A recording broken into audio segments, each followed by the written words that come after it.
Hello guys, welcome to Sumanth talks. Devara movie ఇప్పుడే చూడడం జరిగింది. అయితే మొత్తం లీక్ ఏం చేయకుండా, అసలు ఏమీ రివీల్ చేయకుండా నేను రివ్యూ అయితే చెప్తాను. అయితే ఫస్ట్ వచ్చేసరికి ఈ సినిమాలో ప్లస్ పాయింట్స్ చెప్పుకున్నాం. ఫస్ట్ ప్లస్ పాయింట్ వచ్చేసి తారకన్న.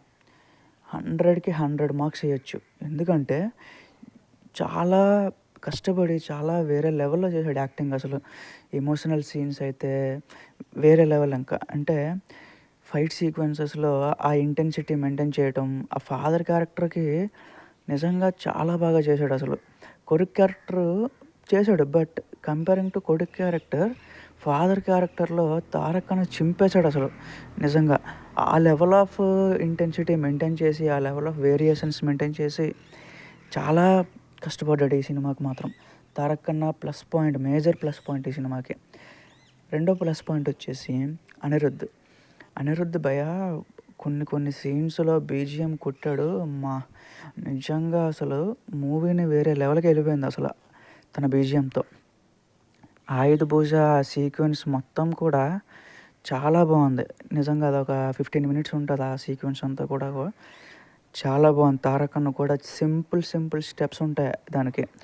అలాగే దానికి ఆ ఆయుధ పూజకి అటాచ్ అయ్యి ఇంకో ఫైట్ సీక్వెన్స్ కూడా ఉంటుంది అనమాట. ఆ ఫైట్ సీక్వెన్స్లో కూడా బీజిఎం చాలా బాగుంది. తర్వాత మూడో ప్లస్ పాయింట్ వచ్చేసి ఈ సినిమాలో సైఫ్ అలీ ఖాన్ విలన్ క్యారెక్టర్ అయితే అసలు ఎన్టీఆర్ అన్న యాక్టింగ్కి ఆల్మోస్ట్ మ్యాచ్ చేసేలా ఉందన్నమాట. చాలా బాగా చేశాడు విలన్ కూడా. ఆదిపురుషులు ఆల్రెడీ చేశాడు, బట్ ఆ సినిమా అంత నోటెడ్ అవ్వలేదు. బట్ ఇక్కడ వచ్చేసరికి ఇది నోటెడ్ అయ్యే విధంగా యాక్టింగ్ చేశాడు. విలన్ కూడా చాలా బాగా చేశాడు అనమాట. సైడ్ క్యారెక్టర్లు శ్రీకాంత్ గారు, ప్రకాష్ రాజు గారు, అలాగే మిగతా చిన్న క్యారెక్టర్లు గెటప్ సీను వీళ్ళంతా కూడా పర్వాలేదు, ఓకేగా చేశారు. ఇది పర్వాలేదు అనమాట. ఇప్పుడు మైనస్ పాయింట్లకు వస్తే సెకండ్ హాఫ్ ఎక్కడో డల్ చేశాడు గైస్. ఇది నేను ఒప్పుకోవాలి. ఎందుకంటే నేను ఎన్టీఆర్ ఫ్యాన్ కాబట్టి ఏదో చెప్పేయాలని చెప్పకూడదు. సెకండ్ హాఫ్ మాత్రం కొంచెం డల్ అయింది. అది పెద్ద మైనస్ కాదు, బట్ మనం యాజ్ ఎ ఫ్యాన్గా మనం అది ఎక్స్పెక్ట్ చేస్తాం ఒకటే. బట్ అక్కడ ఏదో సెకండ్ హాఫ్లో మిస్ అయింది అనిపించింది నాకు. అది నా పర్సనల్ కాబట్టి నేను షేర్ చేశాను అంతే. ఫస్ట్ హాఫ్ మాత్రం చింపి పడేశాడు భయ్య. సెకండ్ హాఫ్ ఇంకేదో పెట్టుంటే అది నిజంగా బాగుండేది అని నాకు అనిపించింది అనమాట. సెకండ్ మైనస్ పాయింట్ వచ్చేసి కొరటాల శివ గారు డైలాగ్స్ ఇంకెక్కడో, ఇప్పుడు భరత్ అనే నేను లేకపోతే జనతా గ్యారేజ్లో తీసుకుంటే చాలా బాగుంటాయి డైలాగ్స్. ఇప్పుడు ఈ సినిమాకి వచ్చేటప్పటికి నోటెడ్గా మనం రిపీట్ చేసుకోవడానికి ఒక్క డైలాగ్ కూడా లేకుండా చేస్తాడు. సో డైలాగ్ రైటింగు, ఆ సెకండ్ హాఫ్, ఆ రెండే మైనస్ అనమాట. మిగతా అదేమీ మైనస్ లేదు అసలు. మిగతా అదంతా A to Z highlight.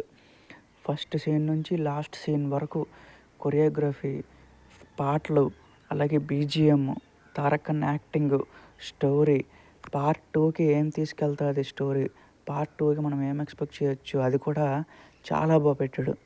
Twist కూడా ఉంటుంది గైస్ వెళ్ళే ముందు. అది కూడా అసలు అన్ఎక్స్పెక్టెడ్ అనమాట. మనకి ట్రైలర్లో ఒక షాట్ చూపిస్తాడనమాట. ఇదే సిప్లో ఎన్టీఆర్ అని ఉంటాడనమాట.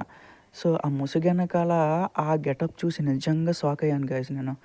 అది మాత్రం అబ్బా, నిజంగా అసలు ఎలా ప్లాన్ చేసాడో తెలియదు కానీ చాలా బాగుంది. స్క్రీన్ మీద వచ్చేటప్పటికి చాలా బాగా ఎగ్జిక్యూట్ అయిందనమాట. అది మాత్రం అన్ని ఎమోషన్స్, ఫైట్స్, కామెడీ కూడా ఉంది ఇందులో. అన్నీ A to Z ప్లస్ అయినాయి ఈ సినిమాకి. సో అది మాత్రం నేను కన్ఫర్మ్గా చెప్పగలను. సెకండ్ హాఫ్ కొంచెం వర్క్ చేసి ఉంటే బాగుండేది, అదొకటే చెప్తాను. మిగతాదంతా కూడా నిజంగా 4/5 ఇవ్వచ్చు మనం. సో నిజంగా ఈ సినిమా అయితే లాంగ్ రన్లో పెద్ద హిట్టే కొట్టబోతుంది అనమాట. జస్ట్ ఇంకొన్ని రోజులు వెయిట్ చేసి చూడండి ఏ రకంగా బ్లాక్ బస్టర్ కొడుతుంది ఏంటని చెప్పి. So thank you guys.